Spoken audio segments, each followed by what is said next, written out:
We were asked a very interesting question about, is it vegan to ride an animal, a horse, whatever, an elephant, whatever is there, is it vegan?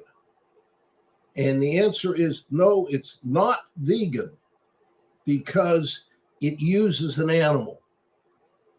Now, and I've seen this in a few cases, but I've seen like a pig or a another animal take another animal, a smaller animal, for a ride. And the animals have decided to do that on their own, and they want to do it. And I also know somebody that has a horse, or did have a horse. I don't know if if they're both around anymore, but they had a horse that actually wanted to be ridden because it was fun for them. And they would bring over, like the blanket or something, and want to go for a ride. But in that case, they didn't use a bit in the mouth or reins. The person that was riding used touch. And if the horse was to go left or right, it was the hand on the neck. Just lean forward and touch. And the horse would go that direction. It's not causing any pain or suffering. And if I remember right, the woman that was riding never used a saddle. She just used that blanket.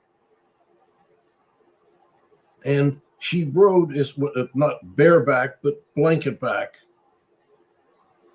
And they never, went off on a lot of, but it was just to go around the area, the park, wherever they lived. And it was just to spend some time together.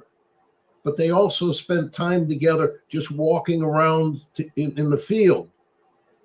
So we have to understand that if we have empathy, we have to understand what the animal wants. Now, if you have a companion animal in your home, in your home that you are familiar with, not one that just lives there, but one that you're intimate with. You know their feelings because you can see them, and you understand them. You really are thinking about the welfare of that animal. And you can see there's certain things that animal likes in associations with you or any of the other ones that are good, and there's others that they don't like.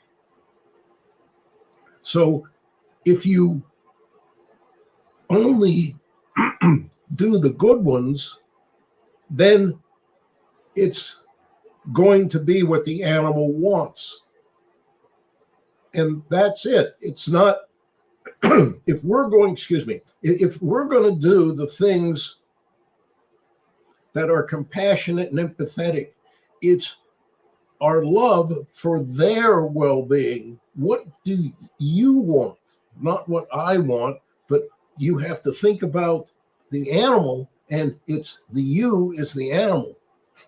What do you want?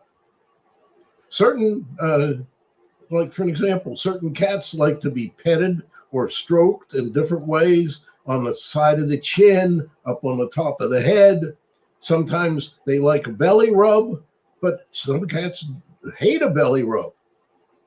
Well, you don't want to try to force a belly rub on a cat that doesn't want it. We have cats that love to play and fight, not play fight, but and especially like I'll be going down the stairs and one will go through the upper railing and just reach out and grab my hand.